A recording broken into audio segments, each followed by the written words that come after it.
காயத்ரியை இப்ப நீ விட போறியா இல்லையா?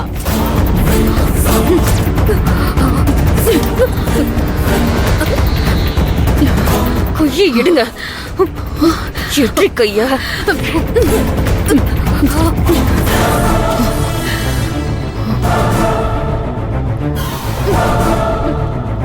எடுன்னு சொல்றல.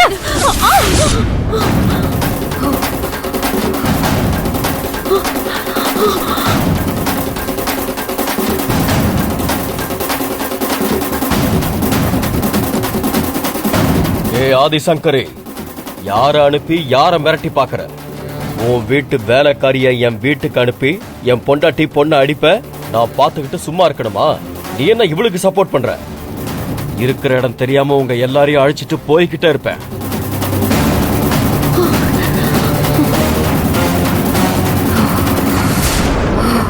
தியா, என்ன வேடிக்கை பார்த்துட்டு நிக்கிற?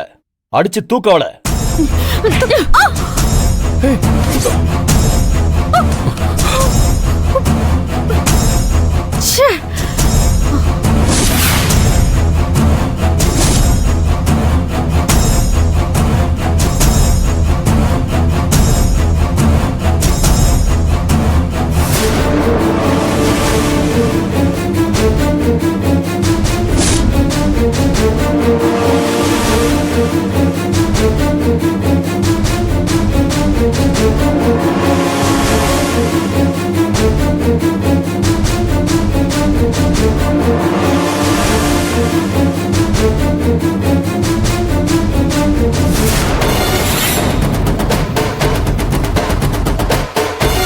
உங்களுக்கு அவ்வளவுதான் மரியாதை?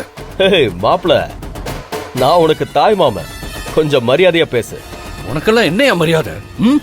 செழியா, நீ என் பொண்ணை கட்டிக்க போற மாப்பிள, அதனாலதான் நீ பேசுறதையெல்லாம் வேடிக்கை பார்த்துக்கிட்டு இருக்க.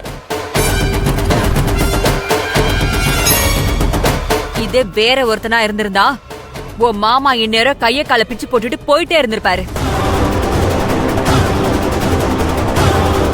விடு, அவனே விளையாட்டு புள்ள, அவனை போய் எதுக்கு பயம் காட்டிட்டு இருக்க? ரங்கநாதா, கோயில் வாசல்ல இருந்து சொல்றேன், நீங்க பண்ற தப்பெல்லாம் அந்த கடவுள் பார்த்துட்டு தான் இருக்கு.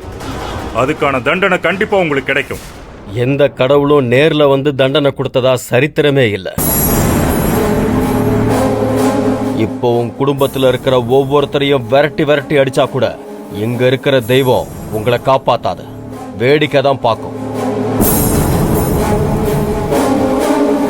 தெய்வத்து மேல வைக்கிற நம்பிக்கைய இந்த மச்சா மேல வை. எனக்கு ஆக்குற சக்தியும் இருக்கு, அழிக்கிற சக்தியும் இருக்கு. உங்க முடிவை சீக்கிரம் எடுங்க. ஏய் காயத்ரி,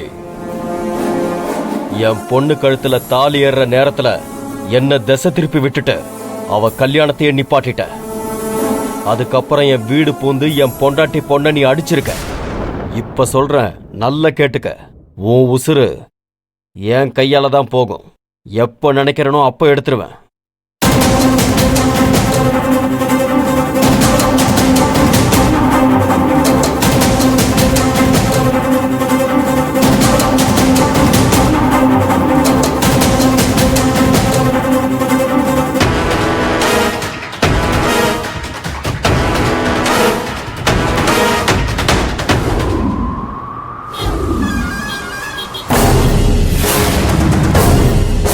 ஆதிசங்கரி பிசினஸ் ஆரம்பிச்ச காலத்துல இருந்து நீங்க அவ கூட தான் இருக்கீங்கன்னு கேள்விப்பட்டேன்.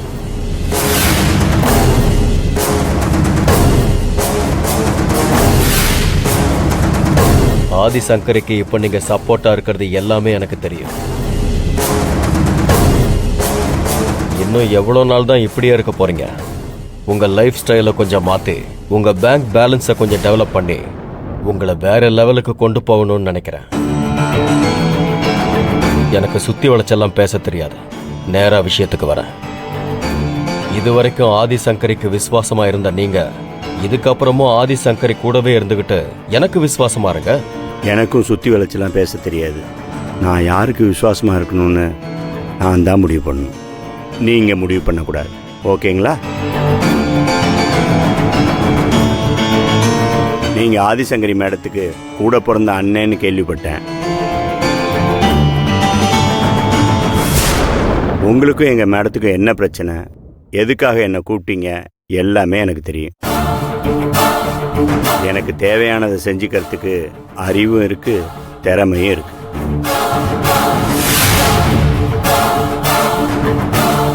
உங்ககிட்ட எங்கள் ஆதிசங்கரி மேடத்தை காட்டி கொடுத்தான் சம்பாதிக்கணுன்ற எந்த அவசியமும் எனக்கு இல்லை. என்ன மட்டும் இல்லை, ஆதிசங்கரி மேடத்திட்ட வேலை செய்கிற பியூனை கூட உங்களால் விலைக்கு வாங்க முடியாது. ஆதிசங்கரி மேடத்தை ஜெயிக்கணுன்ற திட்டத்தை கைவிட்டுட்டு வேற ஏதாவது வேலை இருந்தால் பாருங்க. இல்லைன்னா அவங்கக்கிட்ட நீங்கள் தோற்று தான் போவீங்க. நான் வரேன்.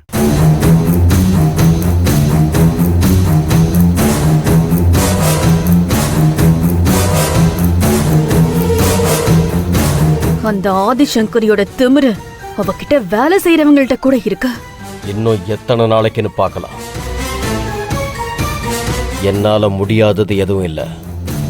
அந்த வேலாயுதத்துக்கு என்ன வீக்னஸ் இருக்குன்னு அதை கண்டுபிடிச்சு அடிச்சா அவன் ஜென்மத்துக்கும் நம்ம காலடியில் விழுந்து கிடப்பான்.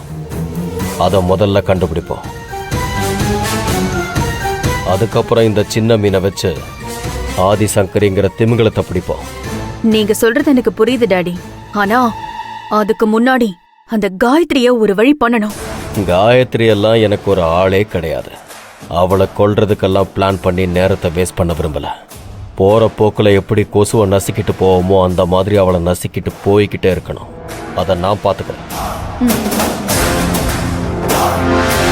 இப்ப நான் வலை வீசுறது திமிங்கலத்துக்கு. அந்த வேலாயுதம் நம்ம கண்ட்ரோலுக்கு வரணும். அப்படி வந்துட்டான் ஆதிசங்கரியோட ஆட்டம் க்ளோஸ்.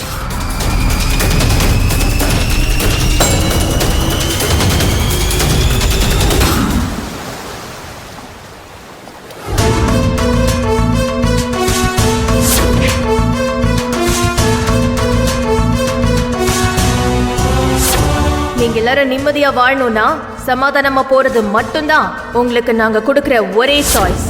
இப்ப சொல்றேன், நல்ல கேட்டுக்க. உன் உசுறு என் கையால தான் போகும்.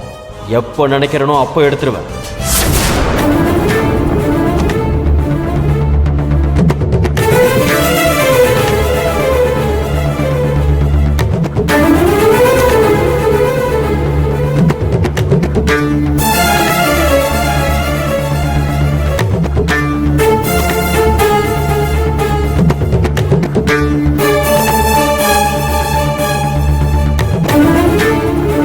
ஆதி, ஏன் ஒரு மாதிரியா இருக்க?